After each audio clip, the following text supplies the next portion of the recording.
it's pretty exciting. You're feeding off the love and affection there. Yeah, it's definitely a different thing, and I like it. But how does it feel though to know that you have a bullseye on you 24/7? Well, I mean, I expected it being the champion once I won the title that there would be a bullseye on my back at all times, but never did I think it would invade my personal life in the way it has as of late. Recently, as Colin was saying, I was run down after coming home from training one day. And, I thought it was just, an idiot drunk driver or just someone careless. I live in a town with notorious bad drivers, so I didn't think much of it, at first. And then this video surfaced, and I'm like, okay, it's a little bit different, I'm used to people coming to me in the ring and trying to beat me up or take what's mine, the UWA Championship.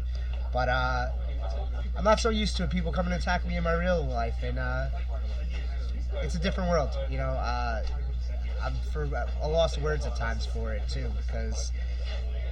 Now, what was the situation? You had your back turned, or was honestly, it right at you, I got out of my car. I had my bag that I was going home to shower and clean up after a day of training, and out of nowhere, a car just hits me. I saw a light shine, and then I just stopped to take a look at it, and then next thing I know, I'm on the floor. Ambulance coming to pick me up, take me to the hospital. It's something like I've always been someone who said, if you want to fight, bring me your fight. I will do whatever it takes until my last breath to defend my UWA Elite Championship. But for people to come after me outside of it, it's different. It's low. That's crazy. I mean, it's everybody's in the business for the same reasons. Everybody wants to make some money and make a lifestyle, make a name for themselves. But to do it that way. I mean, we used to see that back in the WCW days or WWE days when the trucks used to ram McMahon's limos, and but that wasn't an intention to hurt. That was intention to get even and make a point. But this was obviously an intention to take you out. Absolutely. It has to be for more than just about my title. This has to be about me and what I represent.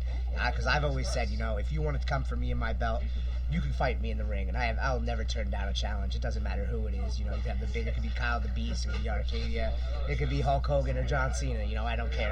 I'm not turning down the challenge.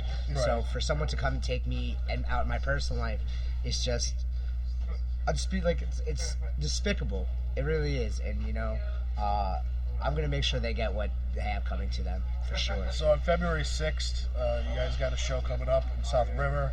Yeah. You're going to be part of it, but not part of it. Are you going to be on broadcast? What's going to be going on there? Well, from my understanding, this person, while I'm not cleared to wrestle, I am still in physical therapy. I have some issues with my knee from this accident. This person who posted the video of the car assault, I said they were going to make their presence known, and if they were going to make their presence known, you bet your ass Champ's going to be there, ready to confront them. Whether I have to knock them down on their asses or wait another month, I will get my hands on them. All right. I mean, it just kind of sucks because, I could see it in my head that, this person's going to make themselves public. You're going to want to come out, but your boys in the locker room are probably going to try to keep you from hurting yourself even more. Yeah. I mean, no point. I understand your frustration. I understand you want to go out there and, stand up to whoever, but to take a chance of hurting yourself even more and pushing your return date even further back doesn't help you. Yeah, I mean, it definitely doesn't help, especially if they end up deciding to take the title off of me because of it.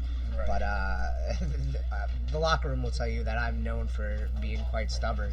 So I don't know if come the moment when this person reveals themselves, if I'm going to be able to maintain myself, and it might just be worth that risk to get my hands on them. I might not be able to, something, to strap me down to a chair. I don't do something, but it's going to take a lot to stop me for sure to get in that ring and confront that person and finding out what the deal is anyway. Our roster's huge. And, there could be any number of guys. And I know that I've pissed off a lot of people over my years since 2011, especially in a former attitude of mine. But Yeah, I can only imagine what went through this person's head, or who even did it. So is this going to set up a title match between you and this unknown person in March, or will you be taking on the winner immediately from the turmoil match? Right now, we're just taking it, day to day. I'm still, like I said, I'm going through physical therapy for stuff for my knee for now. I can't really be thinking too much. I mean, if this person wants a title match, all they had to do is meet me in the ring and ask for it, and I would have no problem getting in the ring and hurting them. But they want to make it personal. So I have no problem. If they want a match or this person wants a match, I like I said, you can come ask me for a title match and I'll give it to you, no problem. I'm a fighting champion, and I've always said if I ever became a champion, I would be a fighting one. So if you want a title match, come find me. Anyone. That's to anyone listening out there. And he's on Facebook. There you go. Exactly. There you go. Not easy to hide these days with social media. No, absolutely not. That's why it just makes this even more despicable, because if this person really wanted to be a man exactly. about it. To post this video on Facebook like you're proud of attacking somebody behind like a coward. Like, come on. See, the best thing that could happen, best case scenario, is you're healthy going into March. You take this person on, you pin them, and the cops escort them out for a hit and run. Yeah, absolutely. Best case scenario. When I'm done with him, I don't know if there's going to be much left for the cops to get to him and put him in jail. You've been easier for them. Yeah, I suppose so, yeah. Someone's got to do it, right? The crooks certainly aren't doing it. And apparently we have a dog in the house. But on that note, we're going to take a commercial break, and when we come back, we're going to be joined by the tag team champions, the Unstoppables. Thank you, sir. I appreciate you for having me, man. Keep up the good work in the rehab. Thank you. All right, we're going to take a commercial break. We'll be back in about 2 minutes or so, folks. The following announcement has been paid for by the New World Order. This is the hardcore icon, Just Incredible, and you're listening to Damage 365 Radio. Now, that's not just the coolest, that's not just the best. Damage 365 Radio, now that's just incredible.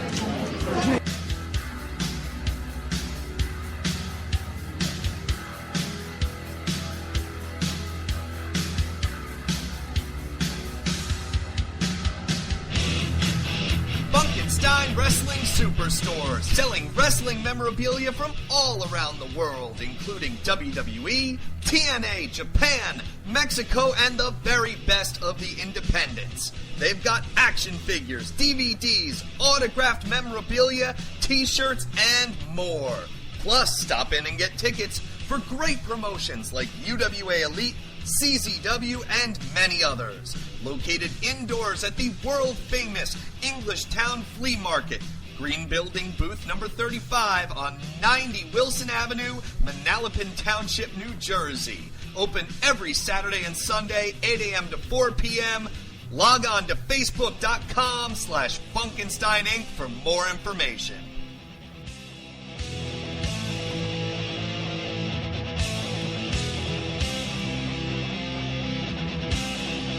Join Brandon Lewis and Christopher Scythe Bracey every Tuesday night on YouTube.com/2KW at 8:30 p.m. as they bring you the matches and moments that make 2KW Pro the heart of New York City. 2KW Pro, your company, your wrestling. This is Jim the Anvil Neidhart, and you're listening to Damaged Radio 365. Yeah, baby! The following announcement has been paid for by the New World Order. And we're back, ladies and gentlemen, and we're joined by the UWA Tag Team Champions, the Unstoppables. This is John Rome here, and I'm Brandon the Bull. Hi, guys. How you doing, man? Thanks for letting us come on the show. So tell us a little bit about last year. You closed out the year, and cashing in your title shot, and you decided, you know what, I'm going to cash it in, bring my partner for the tag team titles. That was actually a surreal moment. Me and John Rome, we actually both went in the Golden Ticket ladder match, and we said before we went out there that whatever happens, happens, and we went out there, and I walked out victorious with the golden ticket. Sorry, John. No, man. It's all right. Look do what you happened. mind if I share what you said in the ring after I won? I mean, a lot of people You have been do asking mind? about that. People were asking All about right, it. so- They saw us whispering in the ring after he... John comes in the ring, and tears in his eyes, drops to his knees, wishes me the best of luck and how good I'm gonna, and like tells me that how I should cash in against John Bozor Hedges and how I'll make a great UWA Elite champion. And I agreed with him, and he left the ring, him and Jay Wise, and they went to the back, and then I followed them, and when I got to the back, I told them how great it would be if I cashed in my golden ticket for the UWA Elite Tag Team Champions. And I was a little iffy about that because the Rogues, we faced the Rogues numerous of times. Oh, and yeah. It's just it's just so hard to beat the Rogues. They always find the easiest way out and cheating and whatever, but we felt super confident. Like, hey, let's wait till after they were done wrestling their match. So they're already a week And the heavy hitters. The heavy hitters. Took them to a limit. They had a very physical match against the heavy hitters, and the timing couldn't have been more perfect for you guys to step in and do what you did. And I mean, I when you came running out, I mean, the look in the crowd's faces was priceless. I mean, mouths just hanging open, like, what is he doing? Like, is he going to fight these guys by himself? I'm like, what's going on? A lot of people forget about, if you win it, you can go for this. Yeah, you go for the I tag didn't team know title. that. Nobody that's thought about the great that. thing. I didn't See, know that you didn't know that. How close was your jaw to the ground? I was like, what just happened? And Heather was like, oh, they can cash it in against anybody. You know what the funny thing is? Me and John, we talked about cashing in on the UWA Elite Tag Team Champions. We didn't know if we wanted to do it at last breath, but Brandon Kirk getting on the mic and talking crap about how they've been champ for so long and so long. Over. It was the perfect time. Felt so good. Perfect. Absolutely, I agree with you there. I mean, they wouldn't shut up the whole night. I mean, you had their pre-promo, Absolutely. their post-promo. I love it, man. We were just standing right there, like, man, they don't even know we're standing in the gorilla, just running, like, oh man, we're gonna get right in there, and it was this amazing moment. And their jaw was dropping too, so it was a great moment for us. Yeah, the look on their faces were like, what? They didn't know what was going on either. So tell us a little bit about setting the standard February 6th in South River. February 6th, setting the standard, 90 Leonardine Avenue, South River, New Jersey. Actually, I'm a little nervous going into this. The tag division is at its peak, and we're going in wrestling the Rogues, and they're coming in at their best. We're coming in at our best, but me and John Rome, all during the off season, have been training for this moment. Last year, the 15-year anniversary of UWA Elite was the golden year of UWA Elite. Mark my words, this is the golden year of the Unstoppables. Absolutely. So you guys, now you're just going to focus right now just on the tag team. You know, you yourself, I mean, you're a young guy. You haven't even entered your peak yet or your prime. You know, I'm sure you got heavyweight championship dreams. Absolutely. Are you focusing just right now, while you have them, just going to strictly focus on the tag team, or do you see yourself holding 2 titles? You know, John Rome is my best friend. I'll never leave his side. However, you know, if the chance comes to win singles gold, I would never let Bull go for it. And I'd go for it. Absolutely. And if John had the chance to go for single gold, I'd let him go for it. It's not just like we're just here for the tag belts. No, like we always want to see each other get better. Like we our relationship for each other is just like so deep that like it's an honor being with Brandon the Bull and seeing how far he's come. And he won that golden ticket. And if he didn't go for those tag belts, that's absolutely fine. He deserved it. He won. I mean. 2 victories in one night. Yeah, do it, man. Yeah. Physically and morally. Yeah. I mean, to do what you did, just the selfless act of taking that contract and saying, you know what, I want to win tag team gold. I'm gonna bring my partner in with me. Yeah. A lot of people are saying that it's selfless, but you know, when people are saying, oh, it's selfless and how I could have gone for singles gold, I don't see it as being selfless because, you know, that's just me. I was doing what I wanted to do and go for the tag belts, and you know, it's just my personality as I'll never leave someone else's side. I'm loyal to my tag partner. Okay. Yeah, continue. I mean, I know there's a lot more you want to cover. So we have the Rogues on February 6th. Mm-hmm. However, there's another tag team number 1 contenders match happening at that show. We have 2 halves of Kentucky bred, Georgie Boy and Clay Sawyer, as one half. Luke Finn and Vinny Cenza as another. We have the debut of Glitz and Glamour. And we have